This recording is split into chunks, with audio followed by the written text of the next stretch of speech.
Welcome to this explainer, where we're going to completely unpack the spectacular career, the insane athletic biomechanics, and the enduring legacy of one of Australia's greatest ever fast bowlers, Brett Lee. Now, to really appreciate his impact, we have to travel back to the golden era of Australian cricket. Throughout the late 90s and 2000s, that Aussie national team was just an absolute juggernaut.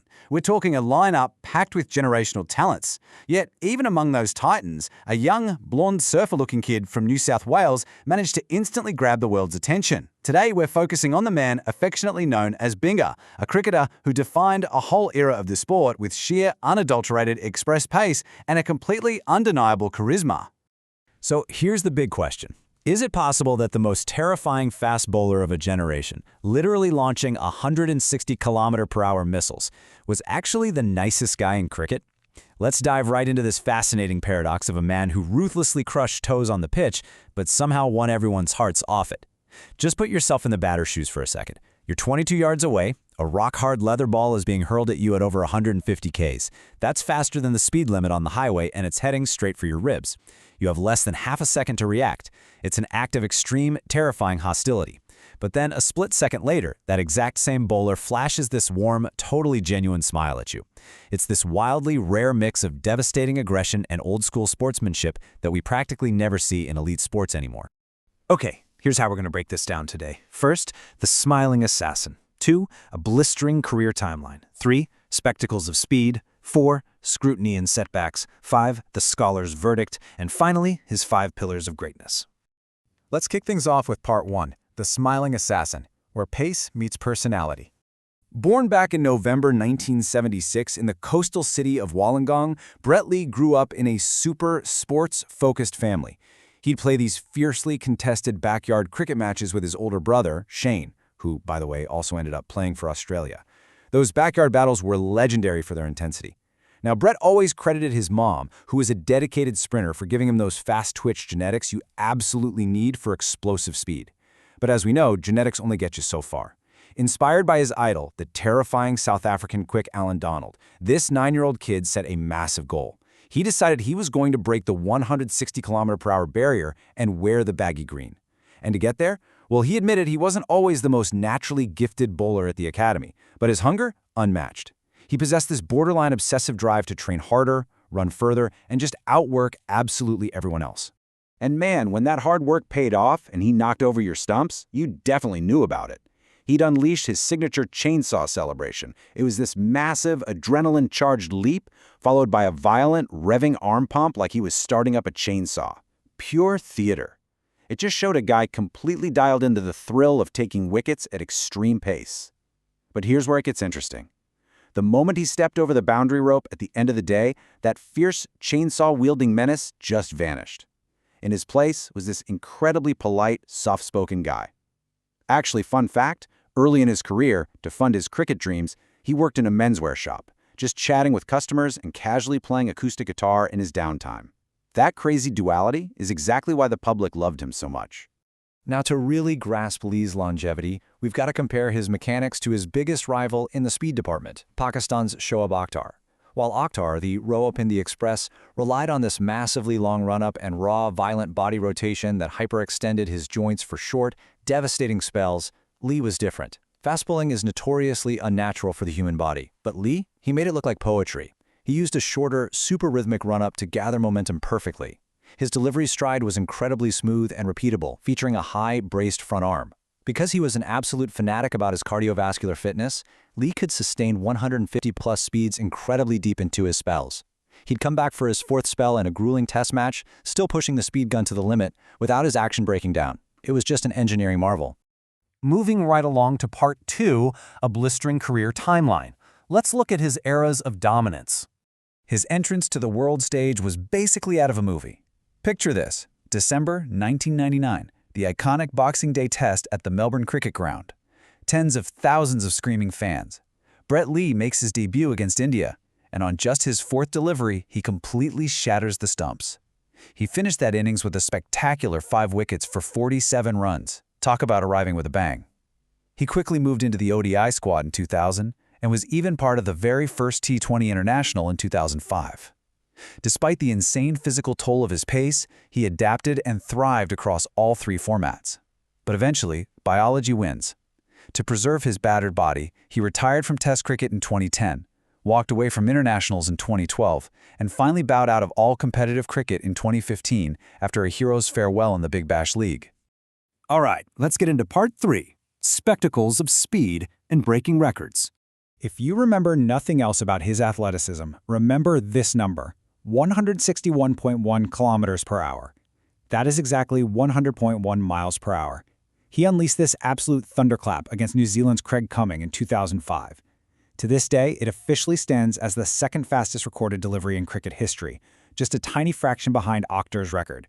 I mean, think about it, hurling a stitched leather ball at that speed, while actually maintaining the control to aim it at the stumps, that requires a level of kinetic energy transfer and microsecond timing that maybe a handful of humans in history have ever possessed.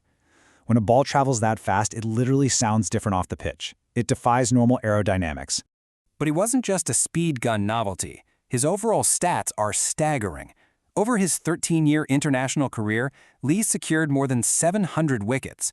He was the brutal enforcer paired perfectly with Glenn McGrath's metronomic accuracy. Just look at the breakdown, 310 wickets in 76 tests, but ODIs were where he was a true menace. 380 wickets in 221 matches at a brilliant average of 23.36. We need to pause on that. In the mid-2000s, pitches were getting flatter, boundaries shorter, and bats way thicker. To average 23 as an express pace bowler in that era, that means he wasn't just surviving. He was an apex predator hunting batters, matching McGrath for the most Aussie ODI wickets by the time he retired.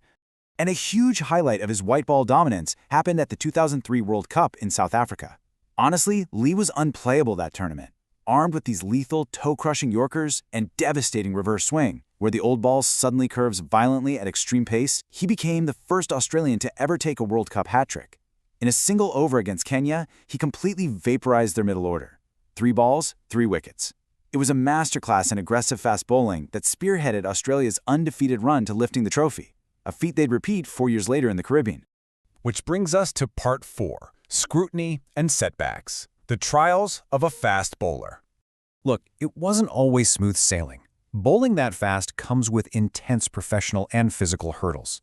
Early on, in 2000, umpires reported his action as suspect, but he went through rigorous biomechanical testing and was totally officially cleared by the ICC. Then, in 2005, he copped flack for bowling beamers, dangerous, high full tosses. But Ricky Ponting heavily defended him, explaining that when you put that much effort into a sweaty ball, slips happen. It was never malicious.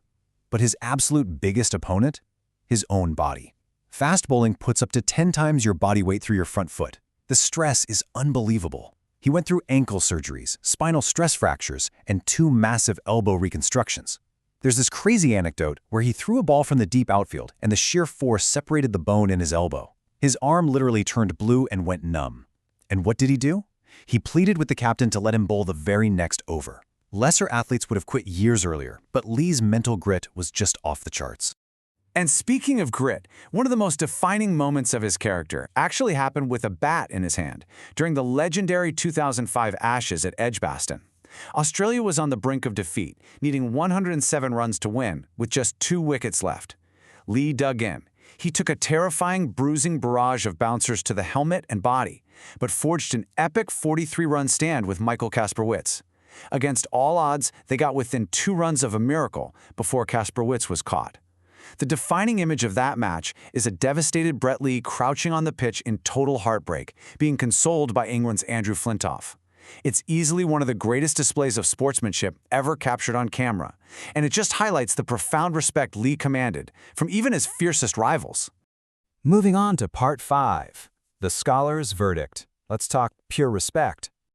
To really gauge his legacy, you've got to ask the legends who played against him. The great Sachin Tendulkar, who had so many epic battles with Binga, said Lee was like a panther. Now that's a brilliant observation. It proves Lee wasn't just a mindless speed machine. He was a deeply strategic, incredibly agile athlete. Most fast bowlers are pretty clunky in the outfield, right? Not Lee. He was explosive. He'd dive full length to save runs, always hunting for a chance to completely turn the match with a direct hit runout. Former national selector John Inverarity summed it up perfectly. He called Lee an exceptionally brave competitor, but also a deeply generous opponent. His off-pitch character, that constant beaming smile under pressure, and his genuine respect for the opposition were just as crucial to Aussie cricket culture as his terrifying Yorkers. He literally changed the blueprint of what a fast bowler could be. You didn't have to be this grumpy, scowling menace. You could be a smiling, charismatic guy and still be totally lethal on the pitch. Finally, part 6, the 5 pillars of greatness to wrap things up. We can distill his whole legacy into these 5 points. First, express pace, a generational talent threatening the 160 mark. Second, statistical dominance, over 700 wickets and 2 World Cups. Third, resilience, bouncing back from injuries that would have ended literally anyone else. Fourth, sportsmanship, the ultimate smiling assassin. And fifth, his incredible post-cricket renaissance. I mean, he played bass in the rock band Six and Out, starred as the romantic lead in a Bollywood-style movie, and seamlessly became a top-tier global commentator. The guy's versatility is just off the charts. So I'll leave you with this thought. Modern cricket is heavily reliant on advanced sports science and strict workload management. Given the sheer skeletal destruction that extreme pace causes, Brett Lee's combo of raw 160 km/h speed and a 13-year career across multiple formats might just be an unrepeatable anomaly. As the sports science actively stops bowlers from breaking themselves, we really have to ask, will we ever see a fast bowler quite like Binga ever again?